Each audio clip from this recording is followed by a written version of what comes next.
الحبيب خلى قلبك يطيب، رجعت لك بالبوصه الستار ماكس تاني.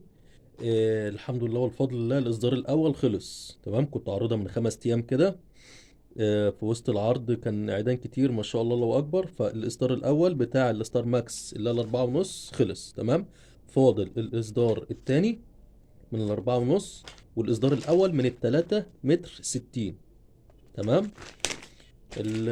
وبرضه لسه ما نزلتش الفيديو بتاع قشر البياض اللي انا ضربته على الاصدار الاول، وباذن الله يومين ثلاثه كده وهنزل لكم الفيديو تمام. هنزله على الفيس وهنزله على قناه اليوتيوب.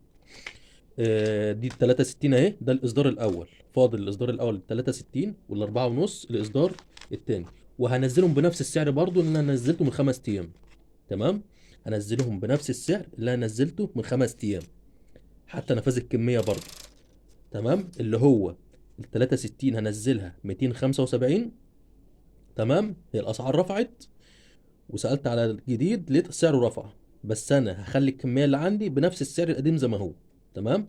عشان انا شفت حد عارض ديت الاربعة متر بتاعتها دي 4 ونص، هنزلها بنفس السعر برضو ب 300 جنيه.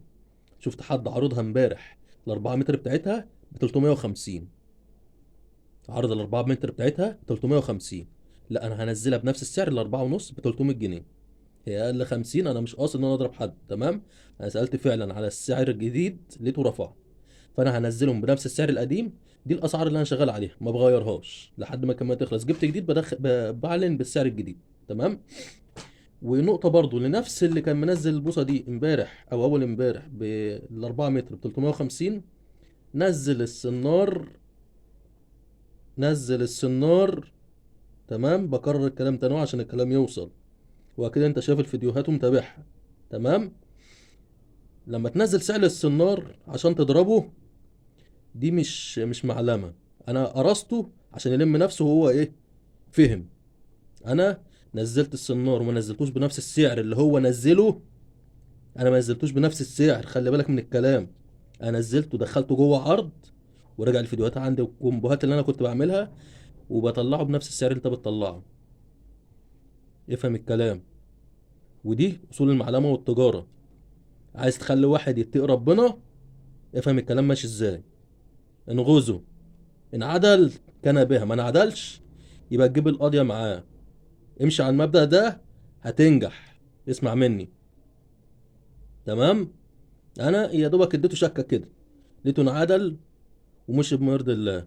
ما كملتش عليه ولا اعلنت سعر السنار على العام تمام. كنت بدخله جوه كومبوهات وبسعر قليل جدا.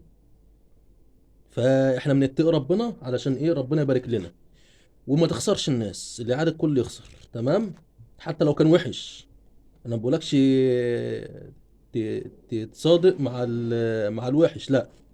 يعني خلي برضو ايه، يبقى في باب كويس عشان احنا في ايام مفترجة، وربنا يديم علينا ايام بخير. احنا داخلين على شهر مفترج وفي ايام مفترجة، والنهارده ليلة النص من شعبان، فكل سنة وانتم طيبين.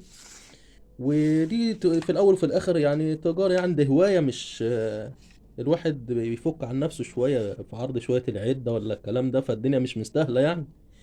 فده كله كلام في الفاضي اللي احنا بنعمله ده، كلها رزق في الاول وفي الاخر. ربنا يرزق الجميع يا رب، وربنا يعني يجعله باب رزق مفتوح دايما تمام. فدي رسالة كنت عايز اوصلها بس، ان احنا ايه نحس ببعض شوية تمام. وان اللي بيتجشع ما يقرص قوي. اتقي ربنا عشان ربنا ايه يبارك لك في رزقك تمام. زي ما قلنا 63 الاصدار الاول هنحسبها 275، والاربعة ونص الاصدار التاني 300 جنيه بس تمام، على نفس السعر القديم اللي احنا عرضناه من 5 ايام. لما يجي الجديد بقى ايه نبقى نطلعه بالسعر الجديد تمام. الكميه مش كتير برضه يا جدعان، كميه مش كتير. هتاخد سكرين من اللي انت عايزه، يبعت لي كلمنا على الواتس. بس كلمنا على الواتس او الماسنجر، رقم الواتس 012 25 26 62 63. موجود شحن جميع المحافظات، والحمد لله والفضل لله. دي لو مش قدها ما كنتش طبعتها تمام. والسلام عليكم ورحمة الله وبركاته.